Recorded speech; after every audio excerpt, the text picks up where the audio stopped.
সভা, হাজার হাজার মানুষের ভিড়, আপনি কি বার্তা দেবেন? দেখুন, প্রথম কথা বার্তাকে দিয়েছি, আমরা বিচার ব্যবস্থার প্রতি ভরসা রাখি।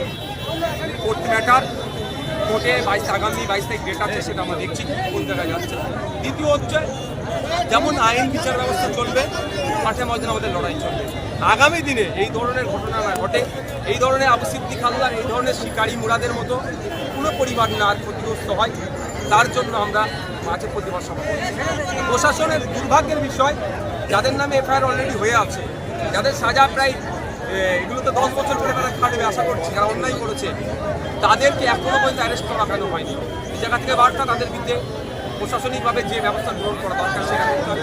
এবং সাথে সাথে আপনাদের জানিয়ে রাখি, 1,75,000 টাকা আর বেশ কিছু ঘড়ি সোনা নিয়েছে, এখনো সেটা ফেরত দেয়নি, ফেরত দিতে হবে। এবং পরিবারকে ক্ষতিপূরণ সহ যে ডিমান্ড আমরা করেছি সেগুলো বাস্তবায়ন করতে হবে। সেইটার জন্য আমাদের এলাকাতে সিআইডি সেজে আবু সিদ্দিকের বাড়িতে আসা হচ্ছে, কর্মীদের জন্য কি বার্তা দেবেন? এটা একটা আতঙ্কর বার্তা। এখন পরিবেশেরা তৈরি করার চেষ্টা করছে।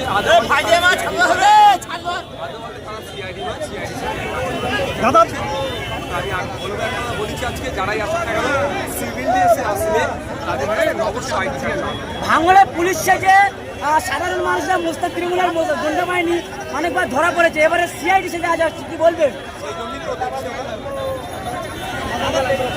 সেই জন্যই আমরা বলেছি আইডি।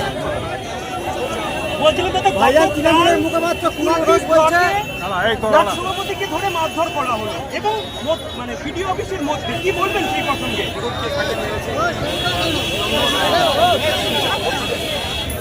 দাদা একটা কথা, ভাঙড়ে দেখা যাচ্ছে ইতিমধ্যে জমি মাফিয়া দালাল হিসাবে বিএলআরও এবং তৃণমূল দুজন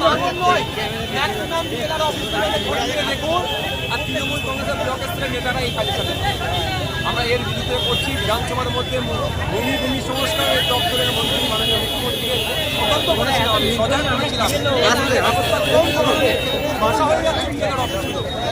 ইতিমধ্যে মুখ্যমন্ত্রী বিভিন্ন জায়গায় নির্দেশ দিয়েছেন যে বেআইনিভাবে ঘরবাড়ি করা যাবে না, এটা কি চোখে দেখছেন আপনি? ভালো দিয়েছে, কিন্তু এই পার্টি অফিসে আইনি আছে সেগুলোকে আগে উনি ভাঙবেন।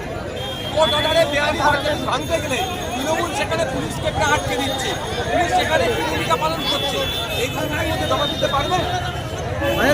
তিনি শুধু মুখ্যমন্ত্রী নয়, তিনি পুলিশ মন্ত্রী। তাই এই কথাটা বলছি, তাই আমরা আইন হাতে তুলে দেব না।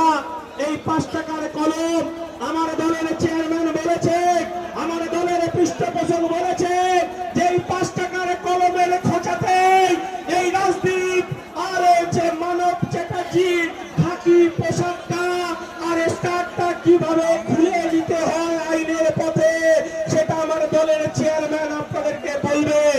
তাই লড়াইটা আমাদের আবার বুঝে যেতে হবে, বুঝে গিয়ে আমাদের আবার লড়াই। এই কাগজে পাক আমি আবার বলছি, তৃণমূল কংগ্রেস তাই ভয় নয়, লড়াইটা আমাদেরকে সামনের সারিতে থেকেই বুঝে গিয়ে লড়াই করতে হবে। এই লড়াইয়ের মধ্য দিয়ে আমার আদিবাসী দলিত, আমার খেটে খাওয়া শ্রমজীবী, আমার পিছিয়ে পড়া